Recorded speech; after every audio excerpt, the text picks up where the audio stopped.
The sound of splintering plastic and metal echoed through the conference room as Vance's fist smashed through the center of my prototype. 6 months of late nights, missed weekends, and meticulous calibration work scattered across the polished floor in a spray of components. My breath caught in my throat as I watched tiny custom-machined parts skitter under chairs and roll toward the walls. "This is garbage," Vance announced, his voice cutting through the shocked silence. He turned toward the woman seated at the head of the table, instantly shifting into the smooth, practiced charm I'd watched him deploy countless times. "We'll start over with a real team." My legs felt weak beneath me as I stared at the destruction that prototype represented. Everything. My vision for mechanical, adaptive technology that worked without electricity. My answer to global accessibility problems. My future. Now it lay in pieces, deliberately destroyed in front of the one person who could have championed it. The client. Adira hadn't spoken much during my presentation. Now she studied the scattered remains with an expression I couldn't read. Her eyes sharpened, assessing, moved from the broken prototype to Vance's satisfied smirk, then finally to my face. "Can I have your contact?" she asked quietly, her voice steady. The request caught me off guard. I fumbled in my pocket for my personal business card, the ones I'd printed myself when Vance had forgotten to order them for me after my promotion. My fingers trembled slightly as I handed it to her. Vance's smile faltered, the corners of his mouth tightening almost imperceptibly.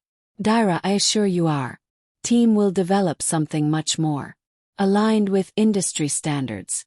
Ellie's approach is he hesitated, searching for the right dismissive term. "Experimental. Impractical for real-world application." Adira pocketed my card without acknowledging his comment. "Thank you for your time today. I'll be in touch about next steps." Her words were professional, non-committal, directed at everyone and no one.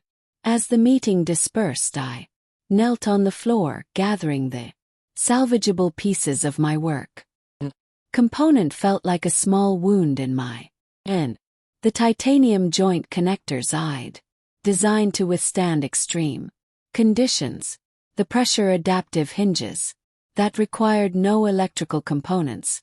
The weight-distributing frame that could be repaired with basic tools available anywhere in the world.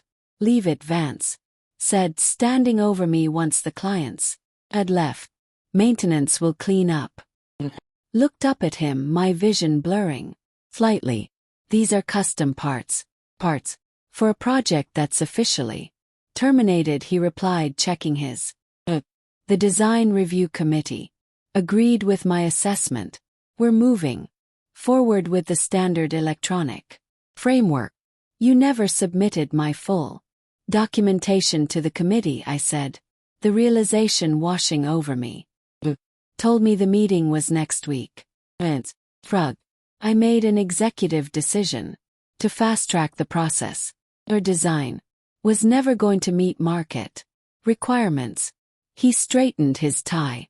"Take the rest of the day. Clear your head. Tomorrow you'll join Kota's team on the sensor array project." Demotion, not even thinly disguised. Before we continue further, thank you for taking time to listen to this story. If you're enjoying it so far, please hit the like button and subscribe to the channel for more content like this. Your support means everything, and your comments help me know what stories resonate with you. Now let's get back to what happened next. My name is Ellie Castillo. I'm a mechanical engineer with a specialty in adaptive motion systems. I'd spent the last 2 years developing technology that could revolutionize mobility devices, prosthetics, wheelchairs, and assistive equipment that worked without batteries or complex electronics. While everyone else chased electrical solutions, I focused on mechanical innovations that would be more reliable, infinitely more affordable, and accessible globally. Joined the company straight out of graduate school, attracted by their mission statement about engineering solutions for underserved communities. Believed in that purpose with every fiber of my being. My mother had spent her career as a rural healthcare provider in regions where power outages were common. I'd grown up watching people struggle when their medical devices failed due to power issues, problems that could be solved with better mechanical design. For 18 months, my ideas had been systematically sidelined. Vance had arrived as our new division head and immediately established himself as someone who valued flash over function. He preferred solutions that looked impressive in boardroom presentations, sleek, electronic, modern. The fact that such devices became useless paperweights without consistent power access was, in his view, a distribution problem, not a design problem. 3 days after that disastrous meeting, my personal cell phone rang with an unknown number. Lee Castillo speaking. This is Adira Kessler. The client's voice was unmistakable. Like to see more of your designs. Privately, my pulse quickened. I'm not sure how much I can share outside company channels. Understand your position, she replied, but I believe your approach has significant potential. Would you be willing to meet to discuss concepts only? We arranged to meet at a small workshop space near the industrial district. I brought only my sketchbook. Nothing proprietary, nothing that would violate my employment contract, just concepts I could draw freehand. When Adira arrived, she introduced herself properly. She wasn't just any potential client. She was the chairperson of the largest mobility foundation in the country, responsible for distributing assistive devices to over 60 countries worldwide. Your approach solves problems we've struggled with for years, she said, examining my sketches with practiced eyes. Battery dependency makes our devices useless in many regions. Even when we provide solar chargers, they're often repurposed for more immediate community needs. My chest tightened with vindication mixed with regret. Without access to company resources, use our workshop, she interrupted, gesturing to the space around us. I'm hosting the International Mobility Conference next month. Every major manufacturer and distributor will attend. I want you to demonstrate what's possible. Vance will be there, I said, the realization sinking in. Adira's expression remained neutral. Yes, your manager has been invited. Does that concern you?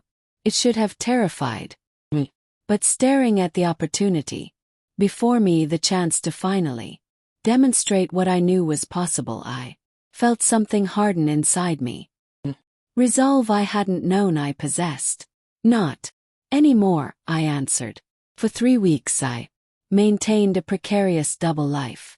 During the day I worked on Kota's team, dutifully running sensor diagnostics and keeping my head down. Vance grew increasingly smug, assuming I'd learned my place. At night I rebuilt my prototype in Adira's workshop, making improvements I'd only dreamed of when constrained by company resources. The Foundation's facilities weren't as advanced as my company's, but they had something more valuable.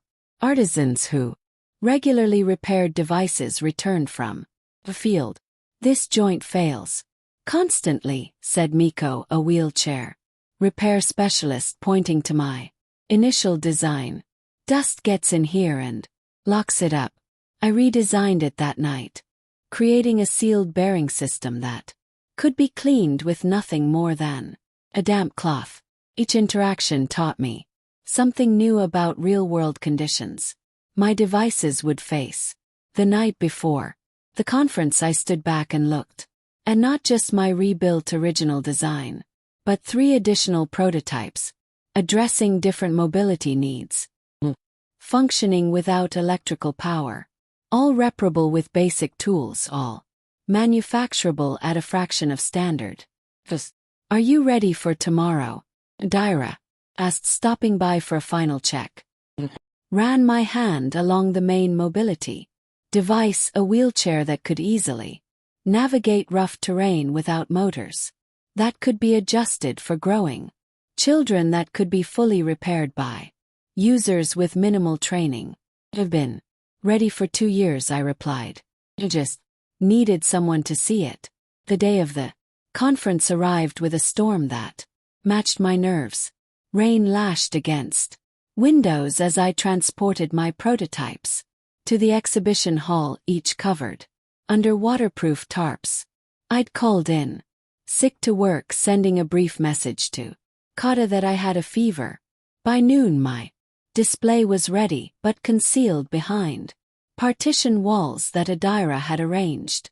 My work would remain hidden until my scheduled demonstration peaked through a gap in the partitions as attendees began filling the hall. Industry leaders, government representatives, and medical professionals from across the globe mingled between elaborate company displays. The anxiety that had been building in my chest for weeks threatened to overwhelm me. Breathe, I whispered to myself, pressing my palms against my thighs. Through the crowd I spotted Vance arriving with our company's delegation. He moved confidently between groups, shaking hands and laughing. He had no idea I was here, no idea what was coming. Precisely 2:30, Daira stepped onto the small stage at the center of the hall. The crowd quieted as she welcomed everyone to the Foundation's annual conference. Today is about innovation that serves real needs, she said, her voice carrying through the space. Not technology for its own sake, but solutions that work in every context, from urban centers to remote villages. Her eyes found mine across the room. First special demonstration embodies that philosophy. Please welcome mechanical engineer Ellie Castillo. Partition walls were pulled back as I stepped forward. Murmurs spread through the crowd as people recognized the mobility devices arranged before them, not as sleek or flashy as the electronic versions dominating the industry, but visibly different in design and function. My gaze caught Vance's face in the crowd, the shock, the confusion, the dawning horror as he recognized me, and the implications of my presence savored that expression for one heartbeat before turning my attention to the wider audience. These devices address different mobility needs. Began my voice, steadier than I'd expected, but they share core principles. They function without electrical power. They can be maintained with basic tools, and they can be manufactured at a fraction of standard. I moved to the first prototype, the wheelchair with my adaptive terrain system. This design reduces production expenses by 60% while increasing durability by 300%. I explained, demonstrating how the mechanical system adjusted automatically to different surfaces. I invited an attendee to test it over a sample of rough terrain we'd installed. Can be maintained indefinitely in areas without consistent power or specialized technicians.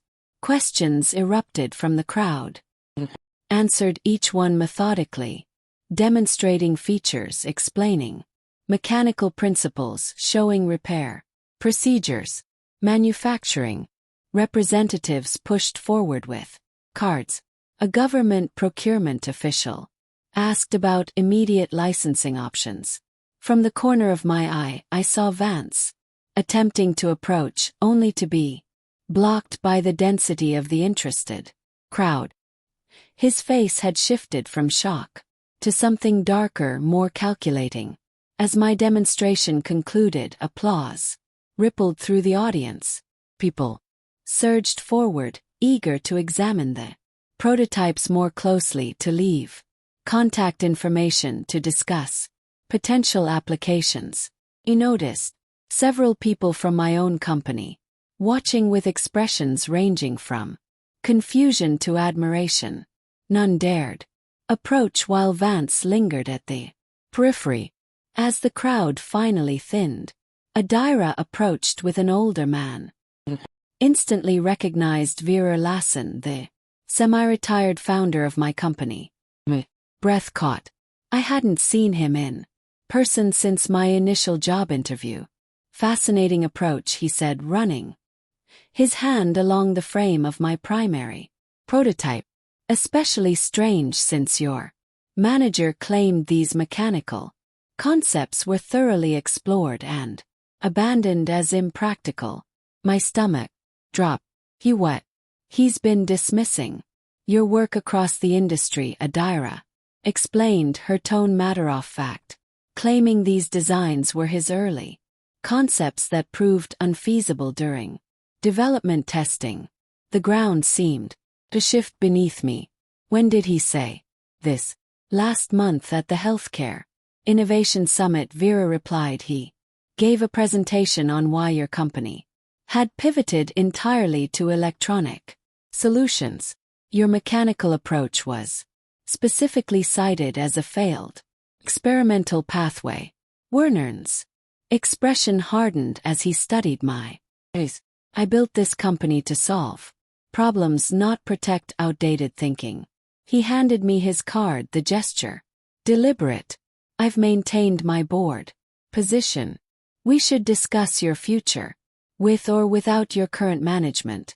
As they moved away, allowing other interested parties to approach, caught sight of Vance watching from a distance. His earlier confidence had evaporated. He turned and pushed his way toward the exit. That evening I returned to my apartment, physically and emotionally drained. The day had been a vindication. I'd barely allowed myself to imagine. My phone had been buzzing continuously with messages from colleagues who'd been at the conference or heard about it secondhand. I ignored them all, needing space to process what had happened. After midnight, my phone lit up with Vance's name. I watched it ring, then fall silent, only to start again immediately. After the fifth consecutive call, I finally answered. Hello, Vance. What the hell were you thinking? His voice was tight, controlled anger vibrating beneath each word. You violated every confidentiality clause in your contract today. I didn't. Present company property, I replied calmly. Every prototype at that demonstration was built with my own hands using foundation resources based on my original concepts. Your concepts were developed on company time. My concepts predated my employment. Cut in check. My initial portfolio submission. These mechanical approaches were outlined in my graduate work, which I specifically retained rights to in my employment agreement. Beat of silence. Then the founders asking questions about your projects. What did you tell him? I didn't tell him anything, I replied, surprised by how steady I felt. Showed him what's possible when innovation isn't being destroyed. His tone changed instantly, the anger giving way to something almost pleading. Listen, Ellie, I've always valued your creativity. Maybe I was too harsh in that meeting, but the market isn't ready for such dramatic changes. We could integrate some of your ideas gradually. Please put in a good word with Werner. I'm begging you. I thought of every dismissed concept, every public criticism, every shattered prototype. Thought of him claiming my failed ideas as his own, using my work as an example of what not to do. Some things can't be fixed once they're broken, I said, quietly. Just like trust, I ended the call and turned off my phone. Whatever came next, I needed rest first. The following morning, I woke to pounding on my apartment door. When I opened it, Kata stood there, eyes wide. You need to come in now. I'm still sick. I started, but Kata shook her head. Vance has called an emergency division meeting. He's saying you stole company designs. He's preparing termination paperwork for intellectual property theft. My heart hammered against my ribs. That's not possible. Possible or not, he's doing. He sent security to seize your workstation this morning. Grabbed my coat and followed Kata to her car. During the drive, she filled me in on the chaos that had erupted after the conference. Half the executives are furious they weren't aware of your work. The other half are scrambling to claim they always supported mechanical approaches and Werner's back in the building for the first time in months. What about the design review committee? Yes. The one that supposedly rejected my concepts. Kata's hands tightened on the steering wheel. The thing. There was no formal review. Vance told everyone different stories. He told the committee, you withdrew your designs. He told you they rejected them. My jaw clenched as the full extent of Vance's manipulation became clear. We arrived at the company building as dark clouds gathered overhead. The lobby buzzed with unusual activity for a Saturday morning. As we approached the security desk, the guard looked up with recognition. Castillo, you're requested in the executive conference room immediately. Stepped into the elevator, Kata at my side, my mind racing through possibilities. When the doors opened on the top floor, a different security guard was waiting. Just Miss Castillo. Please, he said to Kata, who reluctantly remained in the elevator. Followed him down the hallway toward the executive suite, each step feeling heavier than the last. When he opened the door to the conference room, I was unprepared for the scene inside. Vera Lassen sat at the head of the table. His right was Adira. To his left our company's general counsel, and at the far end, pale and tight-lipped, sat Ellie Werner said, gesturing to an empty chair. Thank you for coming in on such short notice. We have a situation that requires your perspective.